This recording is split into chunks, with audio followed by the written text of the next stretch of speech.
Assalamualaikum warahmatullahi wabarakatuh. Salam sejahtera bagi kita semuanya. Nama budaya, salam kebajikan. Perkenalkan, nama saya adalah Henry Marianto Lumban Tobing SHMH, selaku advokat, peneliti hukum, dan praktisi hukum.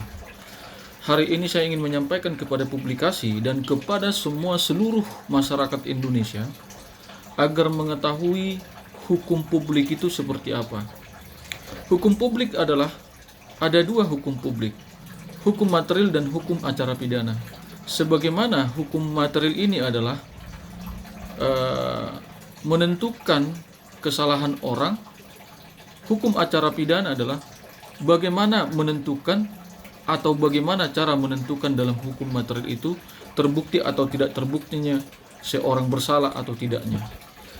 Oleh karena ini saya ingin menyampaikan kepada publikasi, kepada seluruh masyarakat Indonesia yang saya cintai dan saya hormati, saya sebagai praktisi hukum dan peneliti hukum menemukan suatu kejanggalan, kejadian suatu peristiwa di mana seorang pelapor atas nama saudara Evelyn melaporkan klien saya atas nama saudara Iswanto, di mana dalam hal pelaporan ini setelah saya menemukan banyak kejanggalan-kejanggalan dalam hal peristiwa yang dilaporkan.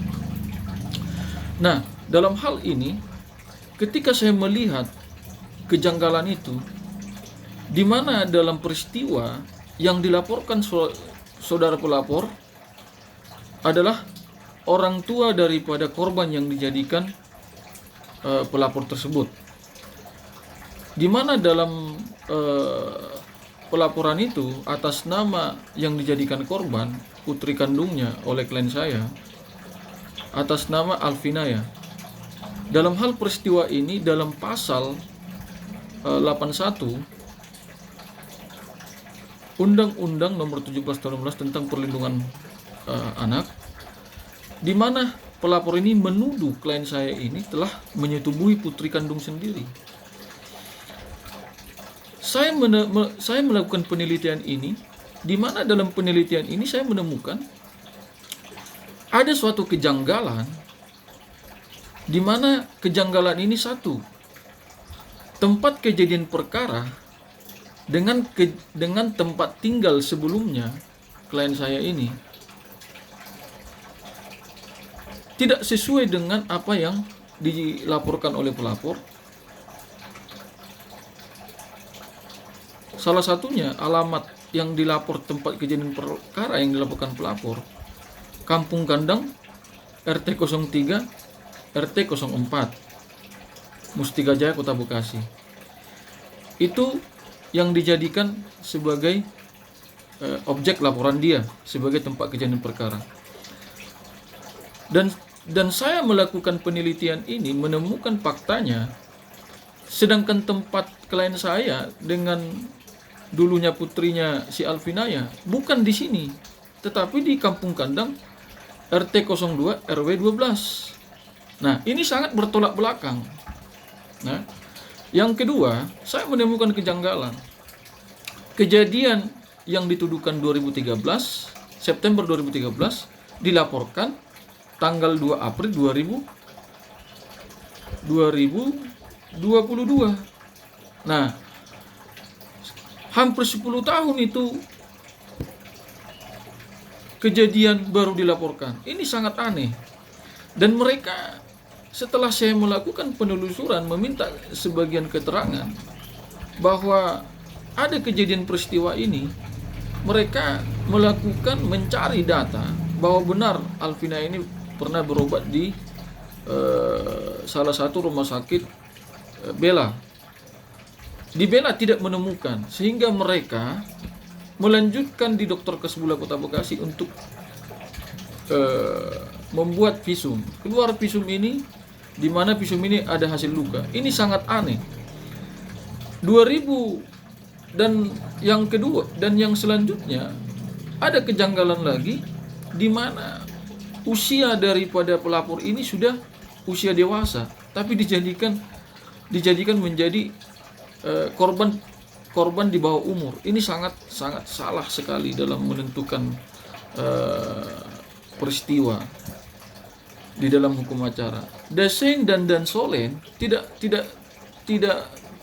bersesuaian dengan fakta dan peristiwa.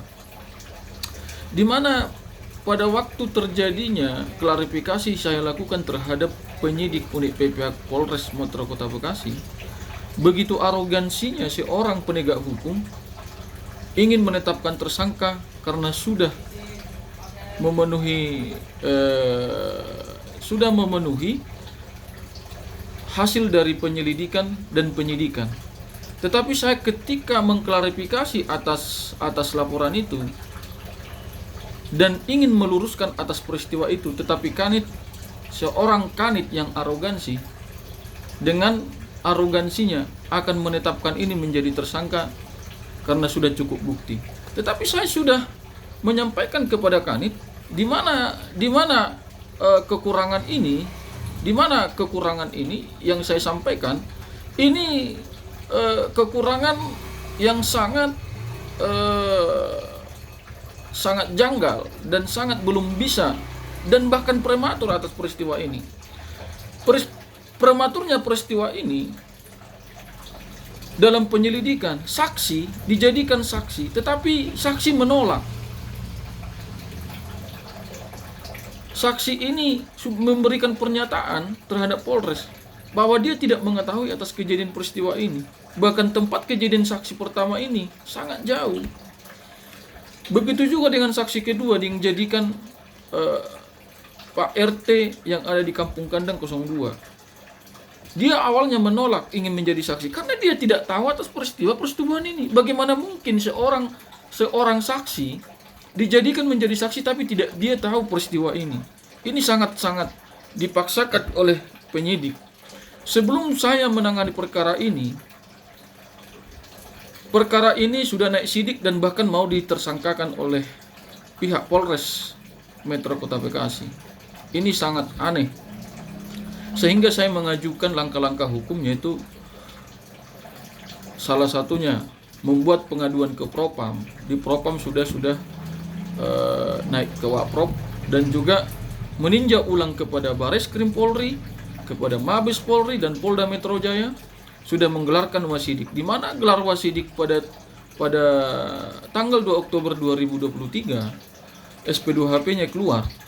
Di mana hasil daripada hasil gelar wasidik bahwa peristiwa ini, fakta dan peristiwa sangat bertolak belakang. Nah, dalam hal bertolak belakang hasil gelar wasidik, jelas dalam hal ini sebenarnya Kasat Reskrim atau penyidik sudah menentukan ini harus menghentikan perkara ini. Sebagaimana dalam pasal 109 ayat 2, peristiwa pidana yang tidak cukup bukti harus benar-benar dihentikan. Dan peristiwa itu bukan tindak pidana. Nah, karena tidak cukup bukti dan bahkan bukti-bukti tidak ada, maka perkara ini harus sepatutnya dan sewajarnya sudah dihentikan. Oleh karena itu, hari ini saya ingin menyampaikan kepada masyarakat publik agar memperhatikan banyak penegakan hukum ini sangat arogansi dan salah melakukan penegakan hukum. Dan saya menemukan dalam peristiwa ini klien saya banyak dirugikan. Ada salah satu oknum lawyer sebelum saya, dia melakukan penipuan bahkan mengkuras semua harta benda klien saya hingga hari ini. Ini yang menyebabkan ke saya sangat merugikan dalam penegakan hukum. Seorang lawyer tidak bisa melindungi, tidak bisa melakukan penegakan hukum yang benar, sehingga kepastian hukum daripada klien sangat-sangat dirugikan. Oleh karena itu, tidak semua lawyer semua sama.